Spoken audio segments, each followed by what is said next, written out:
Hello. Don't know if you guys can hear me. Good to see y'all. Drew, looking busy over there.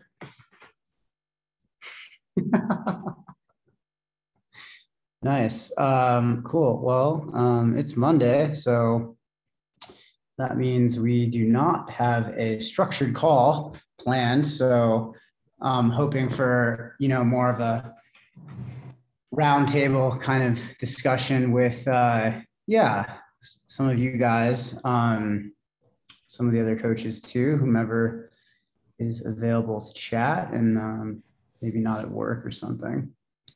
I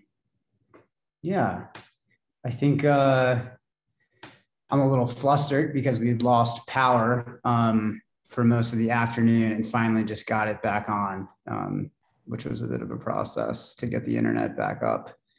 But fortunately, this is the thing about our new house is that they're doing some construction still across the street and it affects us, the noise and whatnot, no big deal. But sometimes like the power doesn't work or the internet goes off all the time. And Zoe has to catch up on work. I think you can probably see her behind me, finishing up on some stuff for Trail Runner. Oh, I hear a baby. Sorry, I'm trying to you may hear baby in the background every now and then. I'm going to try to keep myself on mute and chime in every now and then. Yeah, no worries, Drew. No, you're all good.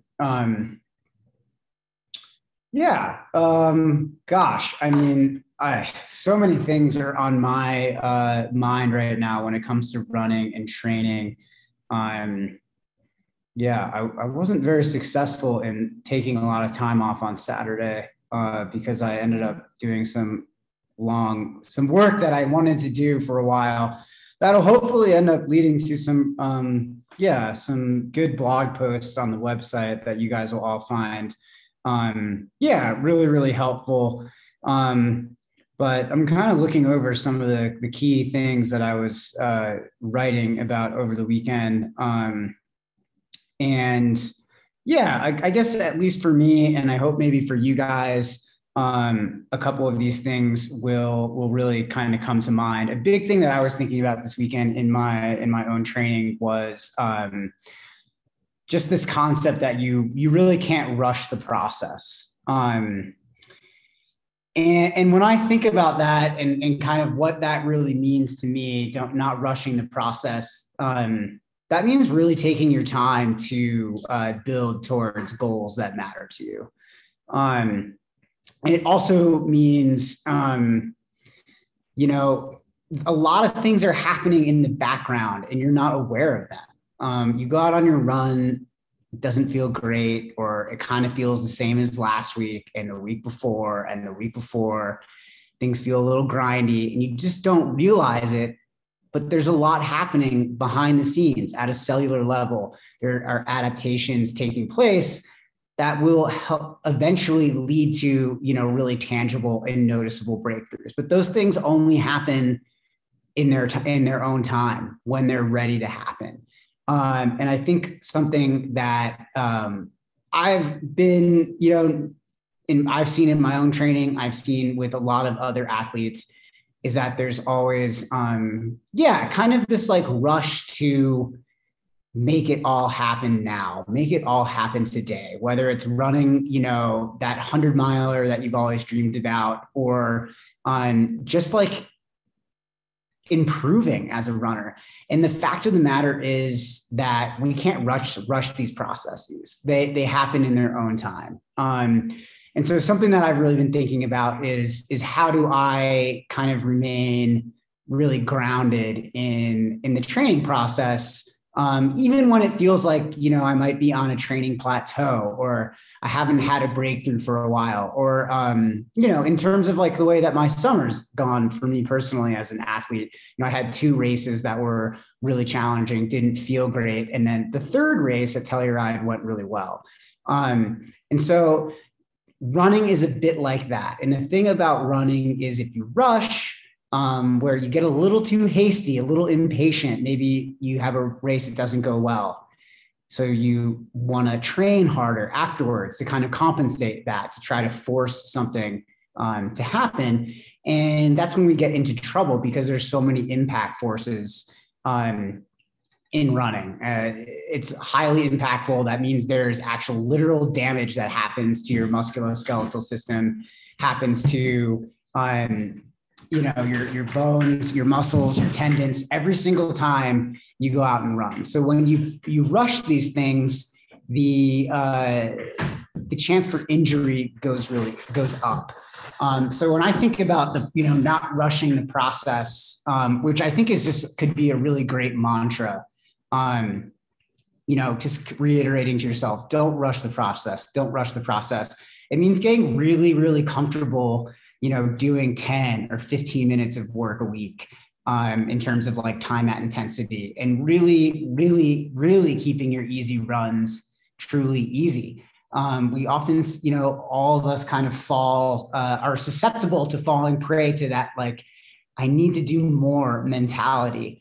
And you can't rush these things, because running is very fickle, as I think most people on this call, I look at Kristen, Sarah, Chelsea, CT, people that I know really well and have worked with, have all dealt with, and Brandon, he's kind of listening in, and myself, and Tom, he's on the call, and Steven's on the call. We've all dealt with injuries.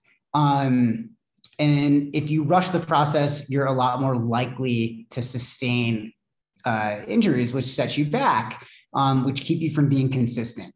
So, when I think don't rush the process, to me, that means just get comfortable, doing a little bit less, because the best training that you can possibly do is the training that you can sustain for the longest amount of time.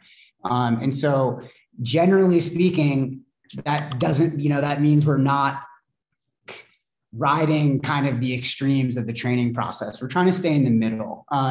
We've been listening to this really great book on groundedness, which I think has kind of provoked both a lot of thoughts for both Zoe and I about our own athletic pursuits, but also and how we coach athletes has been very affirming to kind of some of the processes that we use here in the methodology.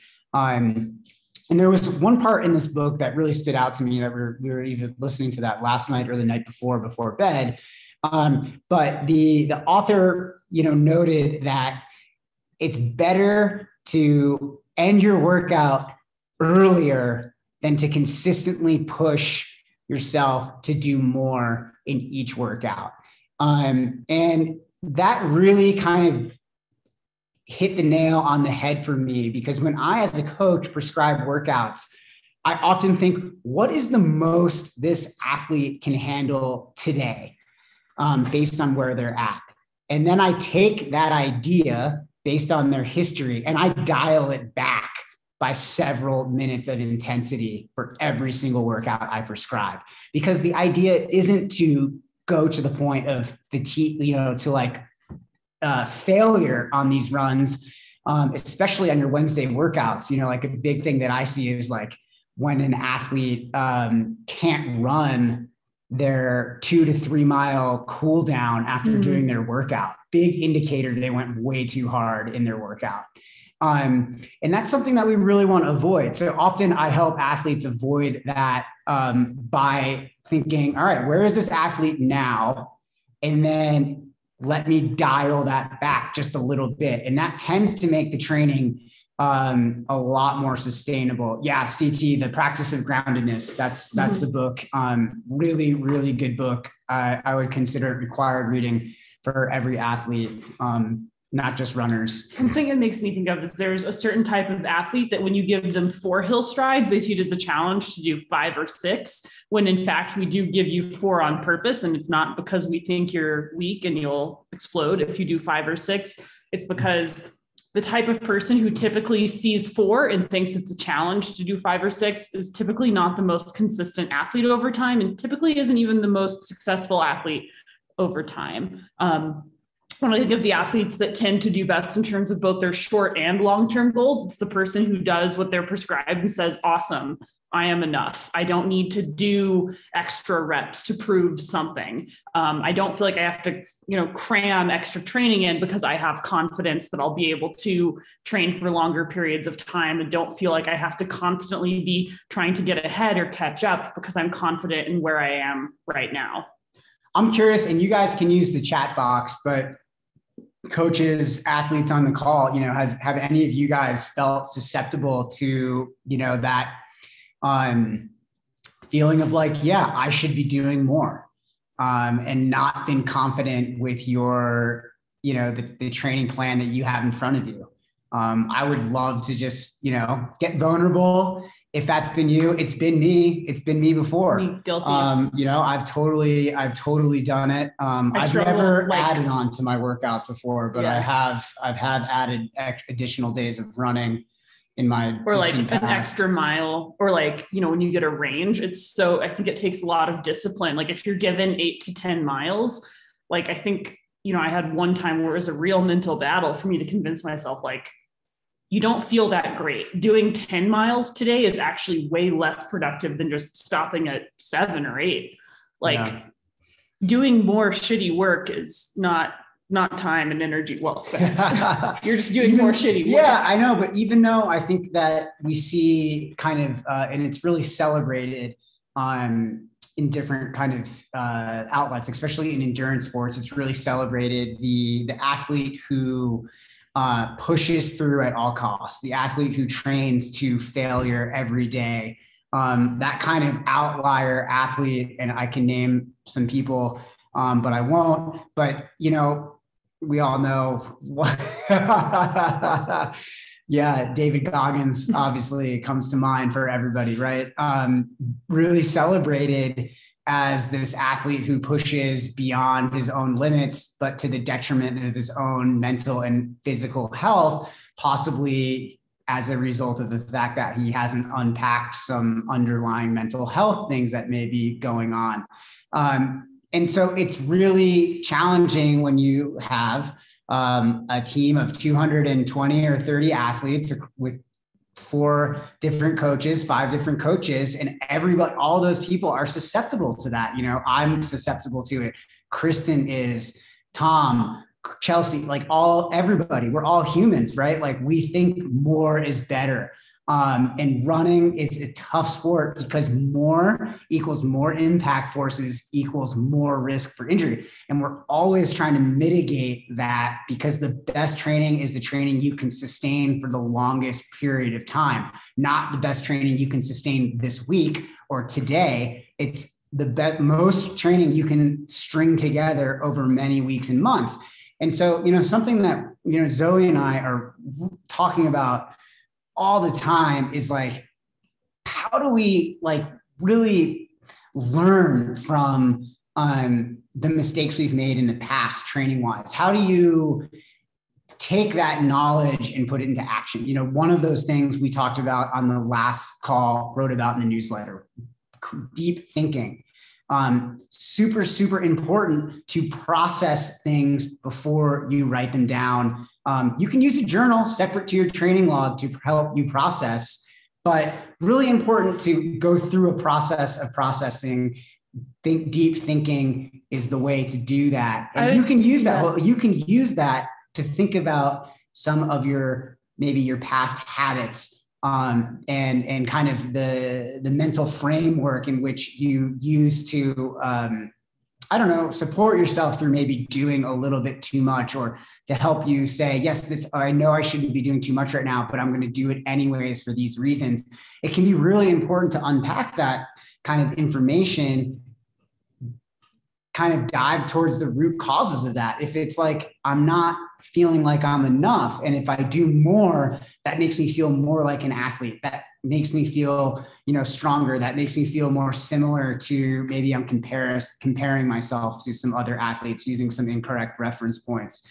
Unpacking those things. This was a big thing for Zoe and I talking last night. Incorrect reference points often are the cause of some of these thoughts. And so, for me, that might be comparing my own individual training prescribed by a coach to another athlete who is a professional runner or elite athlete somewhere else in the Strava universe or on Instagram, and comparing my training to that athlete's whose training is either self-prescribed or prescribed by a coach.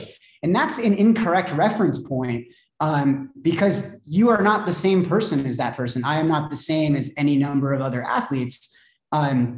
Your training is unique to you. And so when we focus on these reference points and say, I'm not enough, that guy is doing that much, and we're competing at the same races, that can be a problem. So it's really, really important for you to think about these things and start to kind of like see where those patterns exist, those patterns in thinking. And if you're really struggling with this, I would definitely recommend working with like a mental health professional or a mental performance coach who can help kind of like coax that deeper thinking out. Because one of the biggest things that we see with athletes is the reason for consistently doing too much is kind of an underlying feeling of insecurity as a result of those incorrect reference points, or as a result of just generally feeling like you're not enough and you have to do more and more to kind of fill yourself up. Yeah. If you should finish every run, workout, long run, feeling like you could do more. The only time you don't want to finish like a run feeling like I could do more is a race. Yeah. I'm just reading through some of the comments, and there's some really good stuff here. Yeah. Chelsea, I remember when we had this conversation about your training for the Zion 100K. And that was, yeah, I mean, gosh, you grew so much during that process of realizing that you didn't have to do as much training as you thought to be able to complete the 100K and to complete it in a healthy way. And I think that was a really big breakthrough for you. And I was just super proud of how you handled that. Like, obviously, not ideal doing like 120-mile long run leading up to 100K. But, when you take your athletic history into account, and the injury that you're coming back from, it actually was really appropriate. And we leaned really heavily on the cross training, which, it can be a really great tool when you're coming back from injury. And it's not always like, the nice thing about training is that there's multiple ways to the same point. And so, when you take the time to like unpack those things, to have those conversations with your coach, you can come up with a good plan to kind of meet in the middle, where it's like, well, we're building for 100K off of an injury. Yeah, there's going to be some risk there, but how do we mitigate that while also building the aerobic system? Well, we use a lot of cross training with you on that. And I think that was huge. Yeah. And then, wow. Right. Like that was, yeah. And you raced super, super well there. And that's just the beginning for you. Some other comments too. Caitlin, definitely. Like, we're all much more susceptible to these thoughts when we're like first getting involved with the process, because it's almost like we have to rewire our brains, that neuromuscular pathway that exists, that neural pathway that exists, that tells us like, I'm not enough unless I do all of this. I'm not enough unless I do all of this, has to be retrained. It's the same thing for Zoe and I when we first, started really training with the coach and getting some guidance on these kind of things. It was like starting over again, like with these new concepts that are like, well, I'm not sure I believe that. I'm not sure I believe that it's the least amount of training that is going to be effective, not the most. Like, I've been told do more. I've been told work harder. And in fact, I've learned from a lot of, I've made bad judgment calls with my own training. And it's, I've had to learn from that and adopt a learner's mindset in order to retrain kind of those neural pathways to build new ones that allow the default way of thinking to be, I have 10 to 13 miles on my training plan and I'm feeling a little tired today. 10 miles is awesome. I'm going to do 10. Rather than like seeing 13 and not seeing 10 ever. It's only 13. In fact, it's 13 and it's maybe 14 or 15. No, it's 10 to 13, and 10 is amazing. And sometimes even 8 is great too. And if you're feeling amazing, 13, it doesn't, we don't need to get married to the exact mileage, but yeah, it's all about retraining. It takes time. I think something that I was kind of doing over the pandemic was that I just enjoy like racing. And so I like the way it makes me feel. I like the boost of adrenaline and endorphins and whatever you want to call it. And like over the pandemic, I guess I didn't have those races to lean back onto to get those shots of whatever you want to call it. And so I ended up taking some of my speed workouts probably a little too seriously and running a little too hard. And that does come back to bite you. And so this conversation is extremely relevant for me. And you're absolutely right. Like this is something that all of us struggle with at one point or another, really. Yeah. It can be constant. Yeah, it can definitely be constant. But I think that like, if you're constantly looking at a social media stream and you're thinking, I know I'm faster than that person, but maybe they had like a good race, or I know I'm faster than this person, but XYZ, like that's gross. That's not what you want. That's not the sort of mindset that you should have. And if it is, then you should definitely rethink your whys, talk to a mental health counselor. Because I feel like at that point, like if everything is so invested in running, you're like on the brink of an identity crisis, and that's worth avoiding if possible. So I think that being honest with yourself and, not expecting everything to happen overnight is just, there's no other way to do that and see these long-term gains that we're all here for. Don't rush the process. And don't create an identity that's relative to other people. If your identity is being faster than someone, that person, like, they'll have a good day and they'll beat you. And then your entire ego is under threat. So like really, make sure that you are not building, like an ego house of cards on things like that. Because the beautiful thing about racing is that someday you will beat people that are technically faster than you. And then other days you will lose to people who are technically slower than you, because racing is not Strava. And that's what makes it cool. Yeah. And I do want to kind of say, and also to be empathetic to the fact that some of these things we're not always in full control over, how it all plays out. Sometimes, we are susceptible to comparison and these kind of false reference points and things like that.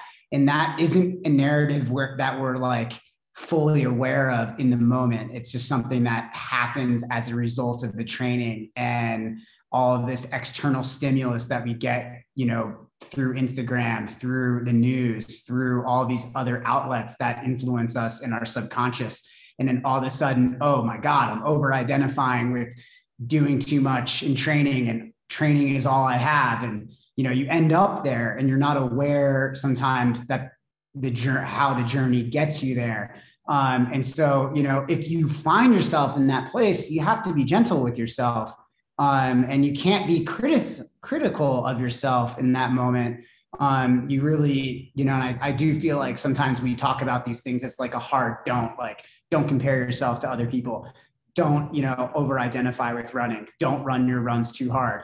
And the fact of the matter is that we're all going to make those mistakes. And what you do in that moment where you finally become aware that you might have been having some practices that aren't advantageous to your long-term growth, is that don't be self-critical in that moment.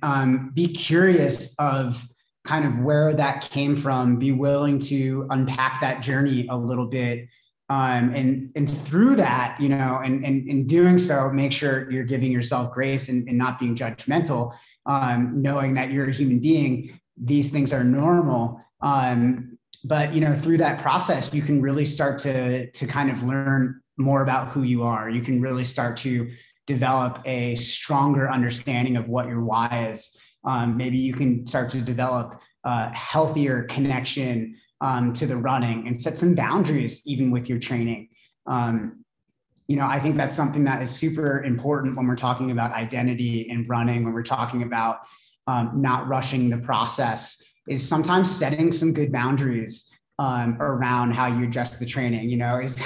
how often are you thinking about training every day? Is it something that you think about, a little bit, or is that like your dominant thought? Some of these things are worth unpacking. I think it's also maybe, worth exploring other hobbies and things like that. For me as a coach, I love when an athlete's like, I'm taking voice lessons, I'm, singing in the choir, or like I have like this thing that I love to do on Fridays with like my group of girlfriends, or, I have this like side business that I do, blah, blah, blah, blah, blah. And like, I think those things are really, really valuable because the identity crisis that can occur when you've maybe become aware that you've been doing some things incorrectly, or when you get to that place due to injury, can be really, really, really challenging. So having like a diverse kind of tool set, a big toolbox with many different options in it for you to choose from, is really vital for the athlete. And especially like if you want to do this for a long period of time, which I would imagine most of you are, you're paying a coach to help you get better. You're really investing in the process. You're listening to these calls. You're thinking about new ways of approaching your training. And with all that said, developing, that tool set can be really, really helpful. Yeah, gosh, I mean, I feel like we're almost like trending into an area of conversation that is like almost a little outside of my area of expertise, but I would love to hear from Sarah or Kristen or Drew or Zoe. I don't know, Sarah, I mean, you're our mental health expert. What kind of advice do you have? Well, we've touched on a lot of things. So like in particular to like advice regarding what exactly? Just advice into like setting, good boundaries around training that kind of help you to avoid those pitfalls that we're, all subject to in terms of like rushing the process. Well, so one thing in that book that you guys are talking about, the Groundedness book, I think there's a quote in there that says that happiness is the present moment minus expectations. Mm-hmm. And I've been coming back to that quote a lot in the last week or so, and just thinking about how when we go into a race or just a regular run or just an interaction with somebody, that we bring in expectations with that. And then we're either disappointed or happy sort of in relation to those expectations. So I think really reflecting on that can be very helpful. When you go out for a Tuesday run after having Monday off, and it's this easy run, what expectations do you have going into that run? And if you don't have any, and you're just like, I'm just going to go do this run, then it's going to feel good. And if it was, if you felt great, then that'll feel extra special. But if you go in thinking it's going to be a really great run and it's just a mediocre run, then that's going to feel disappointing. And there's going to be that way to it. So I think like the expectation management piece is really important. Yeah, I really like that you brought up that quote. That just like one of the best quotes of all time, really, because one of the greatest reasons why we all become disappointed at different points of our life is because we have these expectations that aren't met, whether it's expectations that we have of ourselves, expectations that we have of other people, whatever it may be. When we do create those expectations, it's definitely, we set ourselves up for opportunity to be disappointed. And when we're disappointed, we're often, unhappy. We're not feeling joy, and we're not happy. So, I think in a training context, it can be really challenging for athletes to kind of approach like an average run without expectations. But really important. And if you can get good at doing that, you will be so happy come race day, because when you get to your race and you think about it as like starting from zero, no expectations, I'm just going to go out there, run my race, do my thing, and let things naturally unfold. You start to really surprise yourself at how, fun and more effortless the runs can feel. And the kind of the nice I guess, benefit of that is that, when you do have those little surprises that pop up in a race, like, I'm feeling so good right here, that like starts to light you up and carry you on to that next moment. And so, we see this a lot, like athletes coming back after a Monday rest day, expecting to just like hammer their Tuesday run. And the fact of the matter is, like, you took a day off, you rested. And so like, you're not like as neuromuscular, your neuromuscular system isn't as primed to run well the day after rest day. This is why we don't rest the day before a race. Like, running is so neuromuscular that when you take a day off, it's often that athletes don't feel that fresh. But if you have the expectation that you're going to feel really fresh like Tuesday, instead, like, the idea is Tuesday sets you up for Wednesday. So you're really primed for the workout. An athlete will often like beat themselves up or be overly critical on Tuesday, and they won't get over it for Wednesday. And then their workout won't be as good as it could have been. And then it kind of cascades, and hopefully, they can catch themselves and reset for the long run. But, sometimes that can just totally cause a tough week of training for somebody. And I think, I've experienced that. I think everybody who's been training long enough has had that bad Tuesday run and just let that get them for the whole week. So, this is such a good point. And it kind of also reminds me of the idea that, like, start everything from zero. And I think I kind of got this from, maybe this was like a Kipchoge thing that I heard. But I love this framing of like every training session, every run, every race is just starting from zero, and you just build and build and build. And I think I was thinking about this at TMR for me, starting from zero, no expectation, every hour that passes, opportunity to do a little bit better, check in with yourself, see how you're feeling, do a little bit better. Drew mentions that he likes to train with goals and purpose and race with low expectations. And I think that that's really a good approach. But it depends on like how lofty those goals are for your training days. If we go back to some of the talks that we've done before on, like what are like kind of like the micro goals that like each training day, is kind of like all about, or like what we're trying to achieve in a session, like easy runs. We're just trying to achieve consistency, easy running. We're building the aerobic system. If your goal is to stay easy, that's a pretty achievable goal for every athlete. Doesn't involve a lot of expectations. I think that's very healthy. If your goal for that run is like, I'm going to run 7:30 pace today because that's what felt easy last week, that's a problem, because your output levels change every day based on a ton of different variables. Drew, I'd love to hear a little bit more about that if you're in a position to talk and how you frame that up. I am. Taylor just passed out. I had to take a picture to prove to my wife that I can do this. Okay, no, Sarah brought up a great point about maybe low or no expectations and how that can really set you up for a great experience, or race experience, regardless of how your day technically goes. So important. It kind of just reminded me of you don't want to, I guess, train with no expectations, if that makes sense. Like, obviously we have our micro goals and long-term goals. Like, it's important to set goals, and that's a life aspect, not just a running aspect. And obviously we I guess chime in a lot about purpose and running with purpose and having a purpose for every workout that you do. Like, make sure that you're not just like spinning wheels just to spin wheels.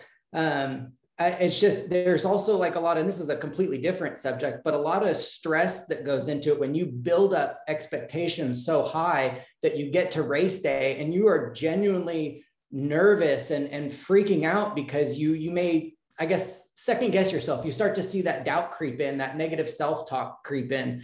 And so when you're able to like just lower or diminish expectations, It's like I said in the chat, you're just a much more enjoyable race experience, and with less stress and less negative self-talk and less barriers to enjoying yourself. Everyone runs better when they are having fun, right?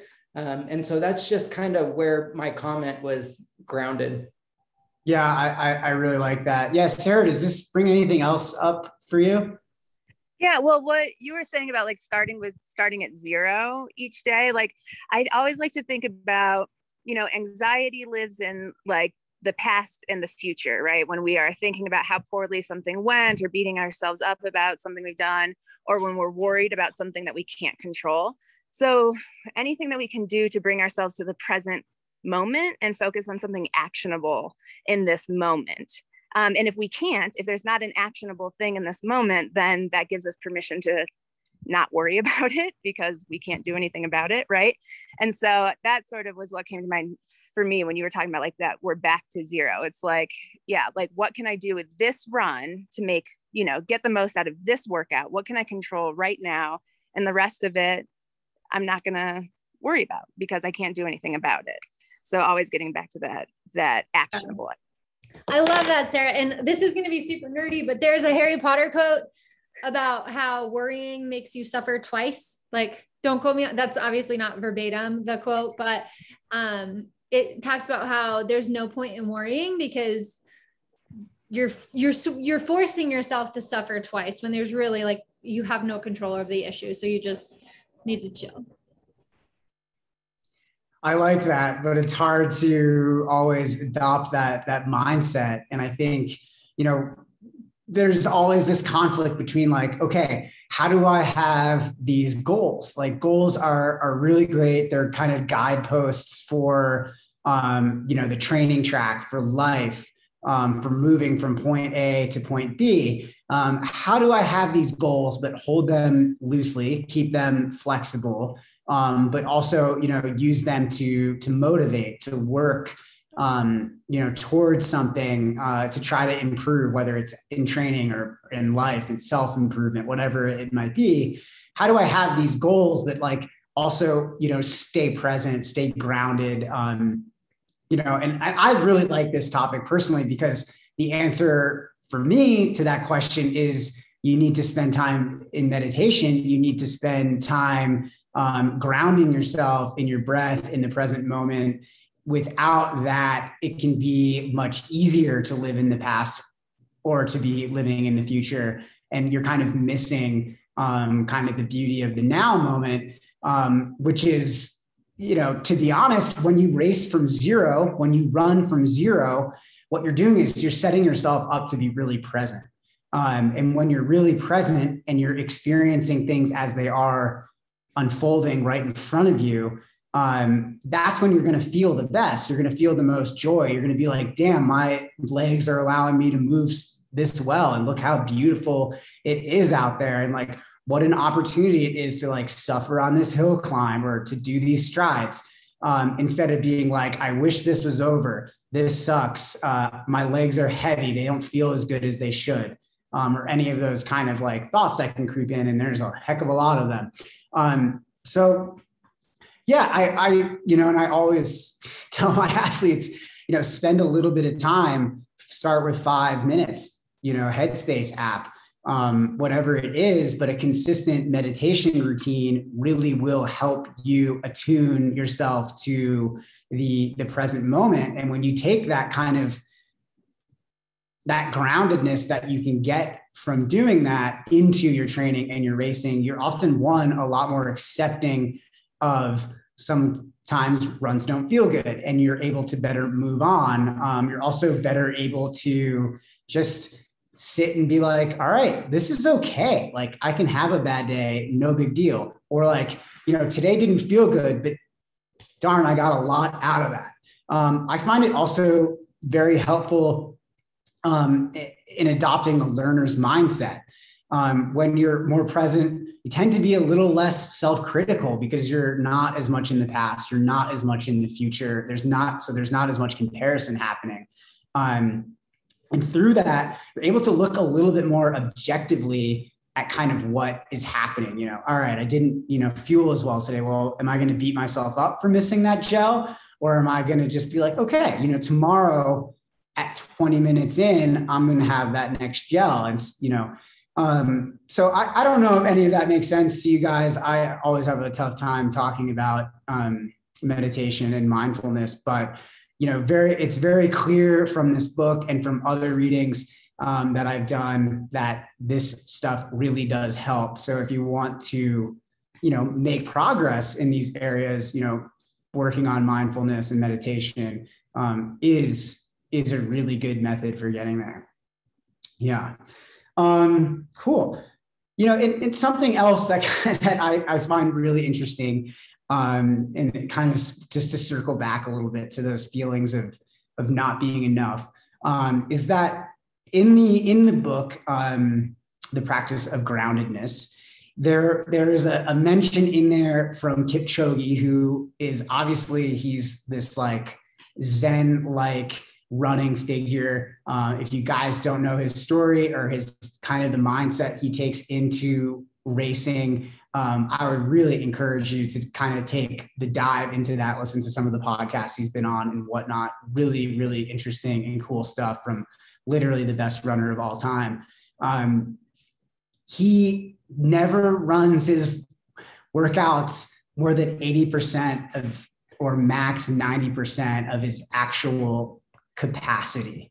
And to me, that like totally embodies that idea of not rushing the process. Just getting comfortable doing a little bit of work over many weeks, months, and years to get better. Gosh, if there's one little bit of information that probably you guys should take away from this call, it's that. It's like the best runner in history doesn't really run that hard. He runs consistently. And that is so, so, so important. And pretty kind of with whatever, task that you actually have in your day-to-day, if going at it 100% is what you're used to doing. And you're also used to being burned out or really tired or fatigued by the end of the day. And all of these kind of things that I read about in the training logs, perhaps dialing it back a little bit could be really beneficial. And it's definitely something that, I've been using in my own kind of training practice for quite some time. And I felt like it's very successful. Yeah. Well, cool. My Zoe's out, so I'm just speaking to you guys now.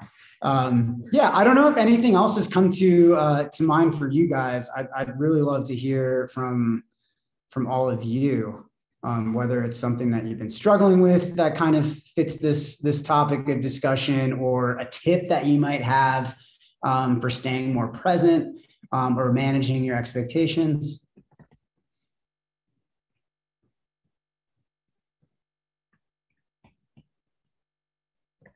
I think one way to manage expectations is I think that this kind of goes hand in hand with like the meditation and the mindfulness aspect, where like I try like, it's not every single day, but as often as I can, it's probably like 6 days a week.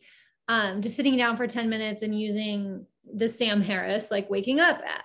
And I found that the more I use that and the more mindful I can be to start out my day, the more mindful I am throughout the day. And that's not just like a self-awareness thing.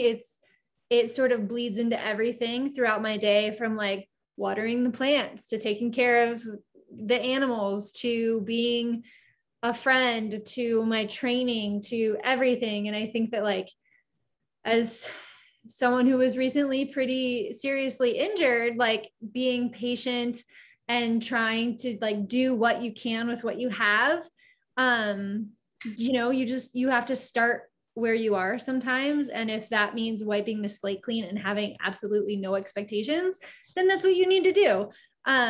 You're not in a competition with anyone you follow on Instagram. You're not in a competition with anyone you follow on Strava. Like notifications are not friendships.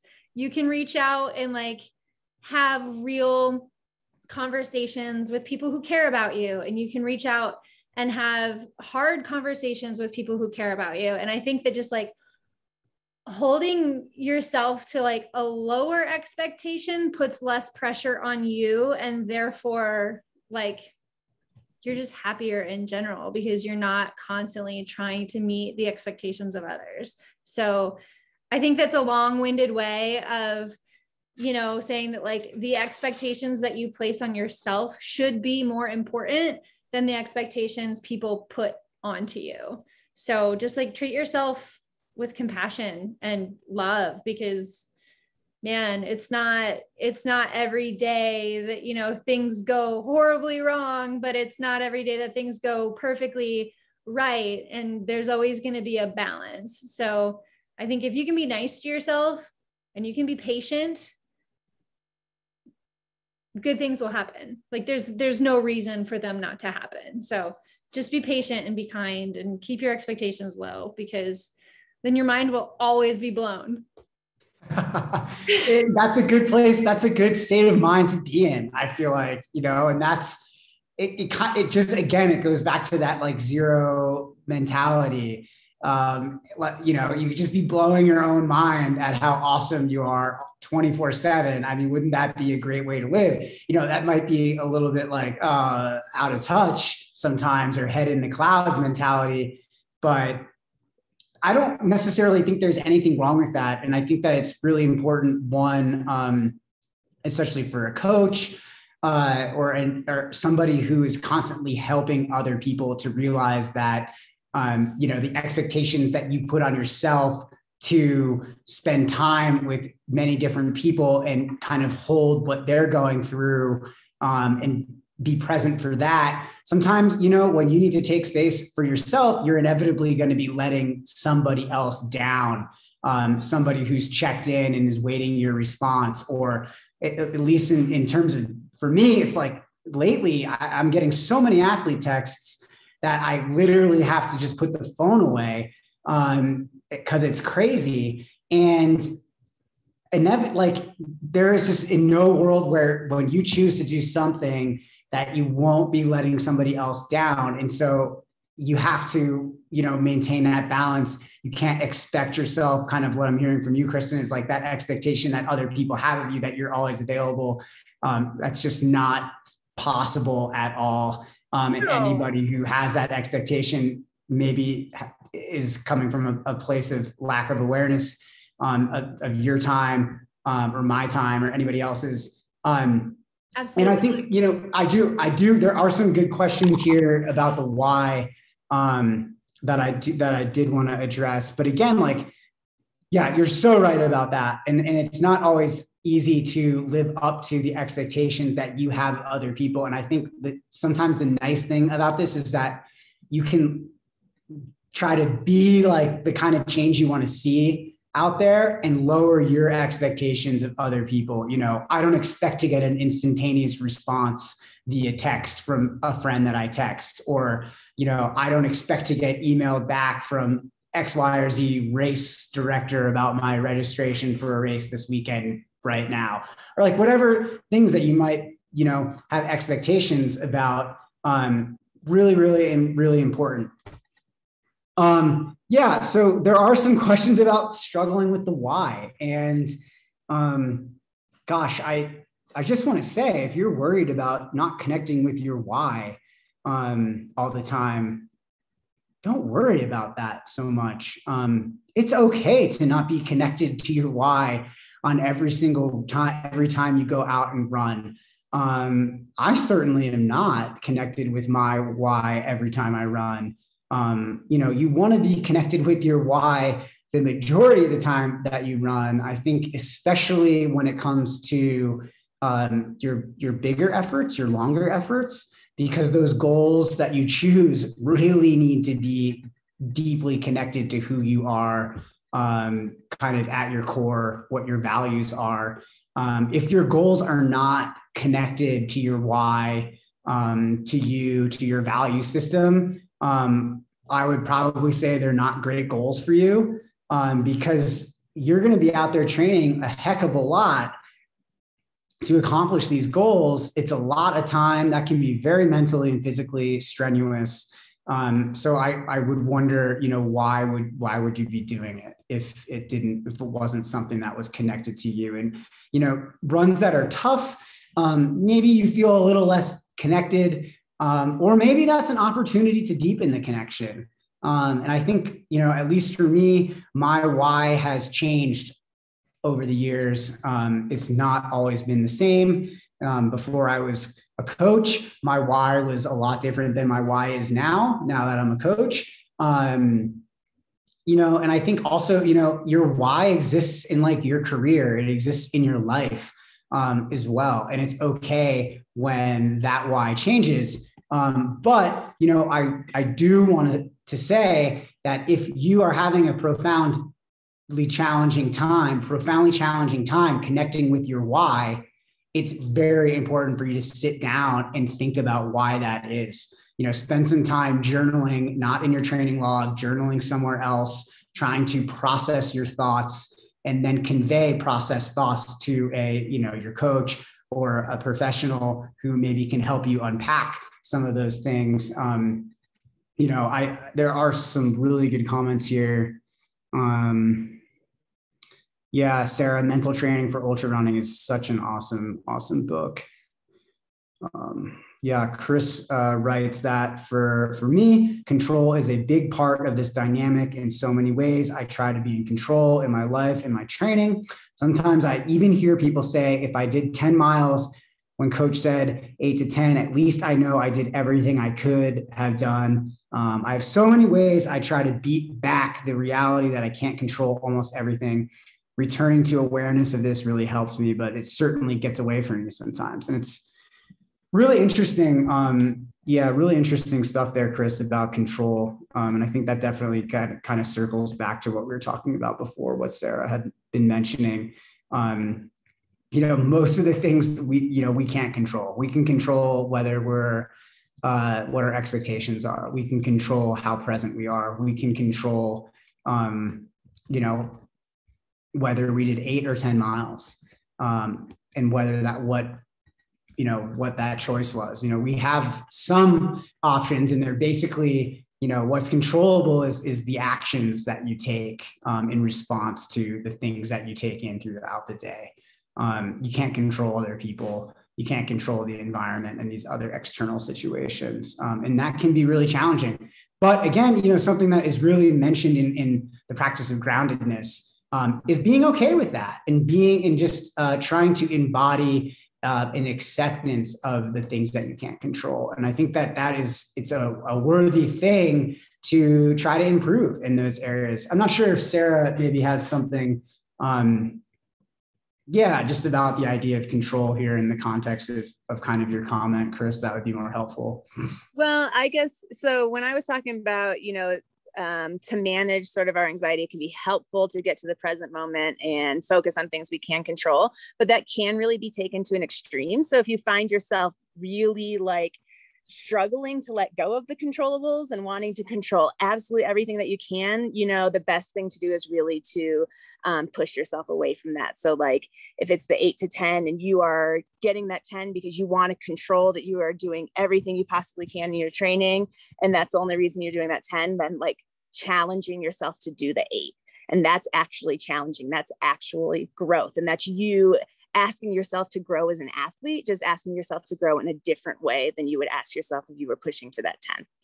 I would say if you notice that control is actually something you struggle with, then ignore what I said earlier about focusing on the controllables and instead let go of it a little bit. Yeah, you said that so well. That was awesome. Gosh, and I've actually I haven't seen this in the 8 to 10 thing, but when we go back to thinking about all right, I need to do more all the time. I need to control this athletic narrative. I sometimes question when I see athletes who tell me that they're tired or that they're struggling, yet they still hit 10 rather than doing the 8. That to me as a coach is a red flag. And if I see patterns of that, I do ask the athlete, well, what was your kind of decision making here in doing 10? You said you were tired. You said it's been really stressful at work, but you chose 10 and you had the option to do 8. So it's so important. And I've seen this also with boundary setting with athletes who are trying to work to set better boundaries between work and life, which has been a big topic of conversation here, especially since the pandemic, where it's very easy to just be like, well, I'll open my computer back up and work, even though it's 9 o'clock at night. And the hard thing to do is like, well, I can control the work if I'm doing the work. And the hard thing to do is to shut the computer and to put it away. And that actually is doing good work when you set that boundary where you say, I don't work after 6, and telling that to your boss or whatever, you know? And so, yeah, I haven't had an athlete who was like, who put the control thing in this context. And this is really great for me. But I have seen it in other areas, and sometimes doing that really hard thing that doesn't feel natural, right? Like it feels natural to control the training. I'm going to do 10. And to just say, you know what, I'm going to do 8 because this is really hard for me. And that's going to help me set a better boundary with my training. It's going to help me hold my training a little bit more loosely. So that way in the future, when I have a niggle come up and I probably need to rest or things are stressful, it's going to be a little bit easier for me to, you know, tell myself to do less. And that's a big thing. You know, I think that this control thing that you mentioned, I wish this had been mentioned earlier in the call, could really be a whole topic in and of itself as to why athletes sometimes tend to gravitate towards like, I have to do more, rather than loosen the grip and think like, can't rush this process, be patient, can't rush this process, be patient. Well, thanks. You know, I would love to talk more about this, but we're out of time. Yeah, Chris, feel free to send us an email if you've got more. We can chat about any of these topics in the future, and definitely welcome it. Yeah, awesome, man. Thank you for all of that. Yeah, I hope everybody has a good week. We will be here on Friday for Coach's Corner. And if you have questions, please, we need some questions. It sounds like Chris, you might have a question for us. All right. Thanks, guys. Have a good night. See y'all soon.